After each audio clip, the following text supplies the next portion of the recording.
श्री सरस्वती मैया की जय, श्री कृष्णचंद्र भगवान की जय, एकादशी मैया की जय। देखिए, आज हम चर्चा करने वाले हैं निर्जला एकादशी का व्रत कब करें। निर्जला एकादशी के व्रत पर हम विस्तार से चर्चा करेंगे कि निर्जला एकादशी का व्रत शुक्रवार को होगा या शनिवार को होगा। इस पर मैं आपको विस्तार से बताऊंगा, क्योंकि इस वर्ष कहीं एकादशी का अक्षय है तो कहीं द्वादशी का अक्षय है। पहले मैं आपको पूरा लिखित में बता देता हूं कि संवत 2079 शक 1944 ज्येष्ठ शुक्ल पक्ष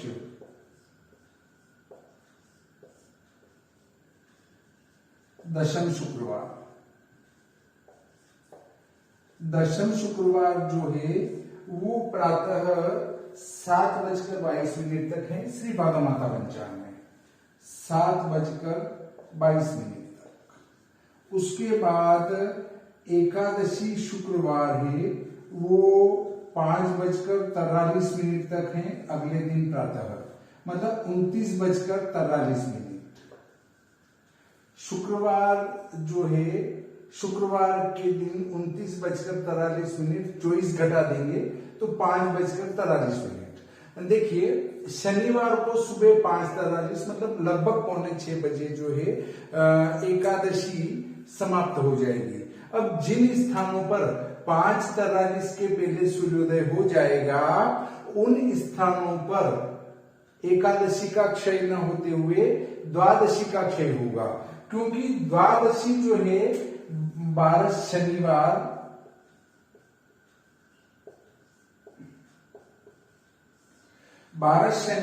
का जो मान है वो है 27:17 11 तारीख को, 27:17। कौन सी तारीख? दिनांक है 11 को, 11/6/22। और ये दोनों कौन सी दिनांक को है? 10/6/22। यहां तक आपको कोई दिक्कत नहीं होगी। अब देखिए, यदि 5:43 के पहले सूर्योदय हो जाता है तो एकादशी शनिवार में आ जाएगी और द्वादशी क्षय हो जाएगी, क्योंकि द्वादशी रात को 3:17 पर समाप्त होगी, इसलिए भारत में कहीं भी सूर्योदय नहीं होगा। तो जिन स्थानों पर 5:43 के पहले सूर्योदय हो जाएगा उन स्थानों पर द्वादशी शनिवार का क्षय हो जाएगा और एकादशी शनिवार उदय में रहेगी, उसके बाद द्वादशी रहेगी, वो क्षय हो जाएगी। यहां तक कोई दिक्कत नहीं है। हमारे ज्येष्ठ शुक्ल पक्ष दशम शुक्रवार को एकादशी का क्षय है। अब मैं आपको बताता हूं किन स्थानों पर इनका क्षय होगा, तो मैं आपको नक्शे से बताता हूं।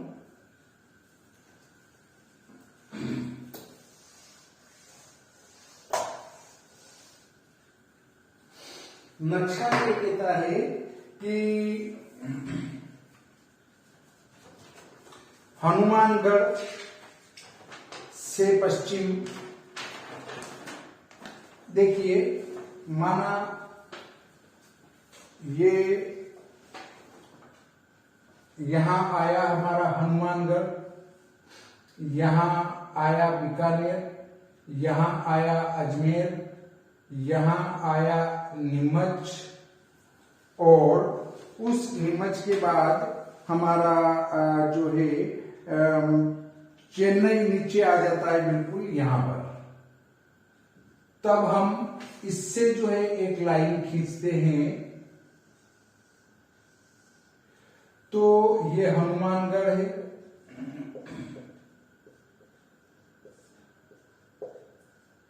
ये बीकानेर है,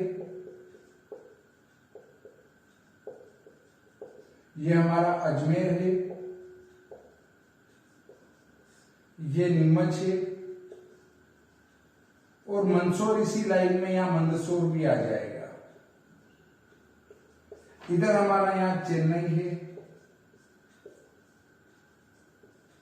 तो देखिए इस लाइन से पश्चिम में, इस लाइन से पश्चिम में क्या आएगा हमारा अजमेर से पश्चिम, अजमेर से पश्चिम का पूरा राजस्थान, अजमेर से पश्चिम का मैं पूरा आपको पढ़ के बता देता हूं, ज्यादा ठीक रहेगा।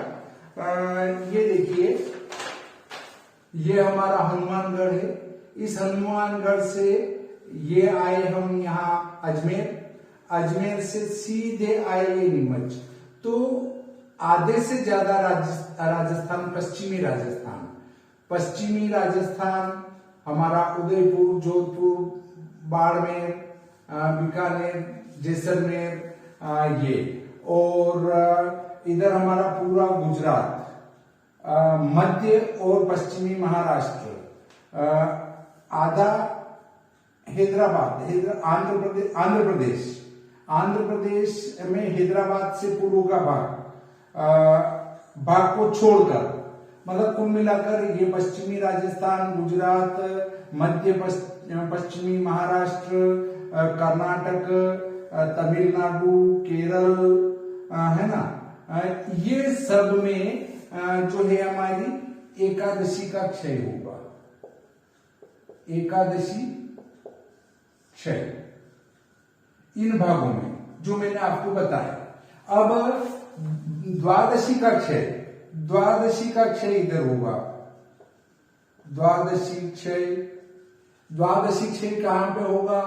जम्मू और कश्मीर, हिमाचल प्रदेश, पंजाब, हाँ हरियाणा, दिल्ली, उत्तराखंड, हाँ इधर आए नेपाल, उत्तर प्रदेश, आपका देवास, उज्जैन और खंडवा, इनसे पूर्व का पूरा मध्य प्रदेश, केवल पश्चिमी मध्य प्रदेश का अंतिम भाग हमारा एकादशी क्षय में आएगा, बाकी पूरा मध्य प्रदेश में द्वादशी क्षय होगी। तो ये छत्तीसगढ़ और पूर्वी आंध्र प्रदेश, उड़ीसा, झारखंड, बिहार, आपका सिक्किम, बांग्लादेश, पश्चिमी बंगाल, मेघालय, अरुणाचल प्रदेश, असम, नागालैंड, त्रिपुरा, मिजोरम, मणिपुर और हमारा बिहार, नेपाल, इधर ऊपर आए तो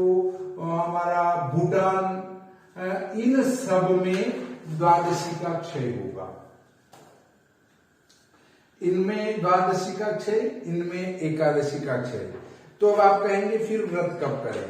बिल्कुल आपका प्रश्न वाजिब है कि हमें एकादशी का व्रत कब करना चाहिए। आप मेरे एक अन्य वीडियो को देखें जिसमें मैंने केवल एकादशी व्रत निर्णय पर वीडियो बनाए हैं। हमारे अगर 12 महीने की 24 या 26 एकादशी होती है, जब अधिक मास आता है किसी वर्ष में तो 26 एकादशी होती है, और सामान्य वर्ष में 24 एकादशी होती है। तो 24 या 26 एकादशी जब हमारी होती तो उनके व्रतों का निर्णय किस प्रकार से हो, इस पर मेरा एक वीडियो और है, आप उसको देख सकते हैं। देखिए यहां जब एकादशी का क्षय है तो समस्त स्मार्त व्यक्तियों को, स्मार्त कौन है अब पहले ये भी जाने, स्मार्त वैष्णव पर भी मेरा एक वीडियो है। जितने भी हम गृहस्थी हैं वे सभी स्मार्त हैं, जो पंचदेवोपासक हैं वे स्मार्त हैं, जो केवल भगवान विष्णु को ही मानते हैं वे वैष्णव हैं, निम्बार्क संप्रदाय को मानने वाले निम्बार्क हैं। जिनने विधिवत किसी वैष्णव गुरु या निम्बार्क गुरु से या वैष्णव गुरु से दीक्षा लेकर अपनी भुजा पर तप्त मुद्रा द्वारा शंख चक्र बनवाए हैं और गले में तुलसी की कंठी धारण करी है, वे वैष्णव हैं, बाकी सभी स्मार्त हैं। तो देखिए हम स्मार्त कभी भी उदय व्यापिनी त्रयोदशी में भोजन नहीं करते हैं, ये ध्यान रखें। अब यहां पर एकादशी का क्षय है तो पूरी एकादशी शुक्रवार को ही रहेगी। ये बात आपको समझ में आ गई होगी।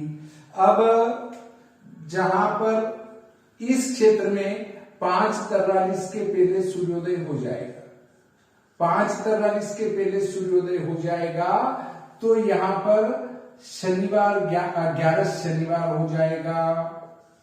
और तारीख कौन सी हो जाएगी? तारीख हो जाएगी हमारी 11/6/22। और इसी में हमारा 12 शनिवार भी हो जाएगा। यहां पर 12 क्षय होगी, इस तिथि का क्षय हो जाएगा और एकादशी का क्षय नहीं होगा। तो देखिए यहां तो कोई दिक्कत रही नहीं आपको। नीमच, मंदसौर वगैरह, पश्चिमी राजस्थान, गुजरात, इनमें तो और दक्षिणी भारत पूरे में तो आपको एकादशी का व्रत दशमी क्षय के वाले दिन करना, मतलब जिस दिन एकादशी क्षय हुई है शुक्रवार को 10 तारीख को व्रत इस क्षेत्र में करना है। अब यहां पर क्या होगा कि उदय काल में दशमी है, दूसरे दिन उदय काल में शनिवार 11 है और द्वादशी का क्षय है।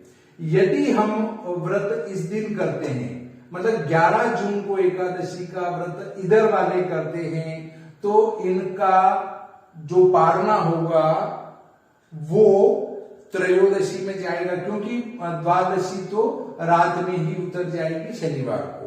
इसलिए ये व्यक्ति भी एकादशी चाहे उदय काल में 11 जून को है, परंतु इन लोगों को भी एकादशी का व्रत 10 जून को ही करना पड़ेगा। क्षय तिथि वाला नियम ये कहता है कि यदि द्वादशी का क्षय हो तो स्मार्त लोगों को एकादशी का व्रत हमेशा ही कब करना चाहिए? दशमी में करना चाहिए। यदि द्वादशी क्षय हो जाए तो एकादशी का व्रत दशमी को करें, क्योंकि वो पूरे दिन व्याप्त रहती हैं। तो आपकी ये समस्या समाप्त हो गई कि हम एकादशी का व्रत कब करें। चाहे पूर्वी भारत हो, मध्य भारत हो, पश्चिमी भारत हो, सभी को एक ही तारीख 10 जून 2022 को एकादशी का व्रत करना है। इसमें कोई समस्या नहीं है, क्योंकि यहां द्वादशी क्षय हो रही है, इसलिए हम एकादशी का व्रत नहीं कर पाएंगे। और वैष्णव संप्रदाय वाले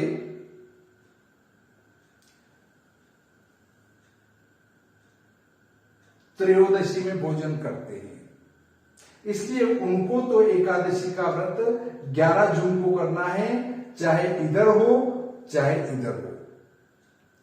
पश्चिमी या मध्य या पूर्वी भारत हो, पूरे भारत में जो वैष्णव मतावलंबी हैं, जो अपने आप को वैष्णव मानते हैं, उनको व्रत 11 जून को करना है, कोई दिक्कत नहीं है। क्योंकि यहाँ उदय काल में दशमी रहेगी, बाद में एकादशी आएगी, तो वे उदय काल में दशमी रहने वाली एकादशी का व्रत कभी नहीं करते हैं। इसलिए इधर भी वो शनिवार को व्रत करेंगे 11 जून को, और इधर उनके उदय काल में एकादशी है, बाद में द्वादशी है और त्रयोदशी में पारना कर लेंगे। इसलिए 11 जून को वे इधर भी व्रत करेंगे।